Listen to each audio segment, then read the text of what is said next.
Ottapalam NSS college English വിഭാഗം മേധാവിയായിരുന്ന professor Govindankutty കർത്തയെക്കുറിച്ച് പുസ്തകം പുറത്തിറക്കി.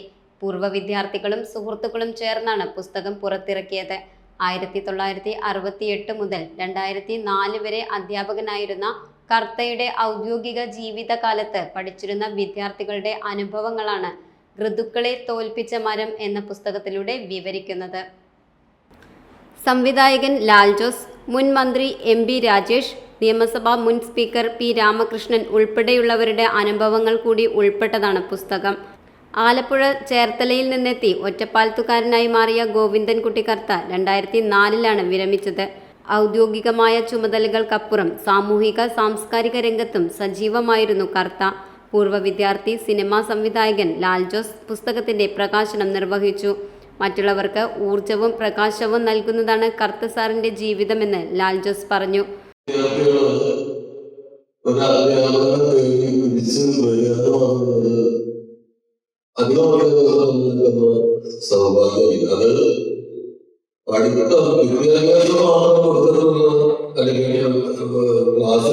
വിഷയങ്ങൾ മാത്രം പഠിപ്പിച്ചിട്ടുള്ള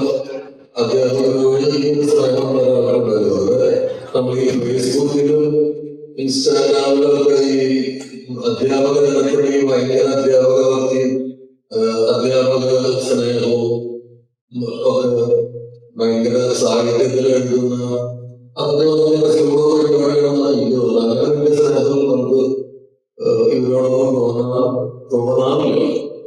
സുരേഷ് കണ്ണേരി അധ്യക്ഷനായി. എഡിറ്റർ VT പ്രദീപ് പുസ്തകം പരിചയപ്പെടുത്തി. മുൻ സ്പീക്കർ P രാമകൃഷ്ണൻ, കുഞ്ചൻ നമ്പ്യാർ സ്മാരകം chairman K Jayadevan, K Ramadas, Poochakkal Shahul, Govindankutty Kartha, സഹോദരി അംബികക്കുട്ടി, സ്റ്റാലിൻ, CK ശശി, ചേർത്തല എന്നിവർ പ്രസംഗിച്ചു. Time Kids preschool, Mannanur road, Vaniyamkulam. .view news. കാഴ്ചകളാണ് ലോകം, കണ്ടു തുടങ്ങുക.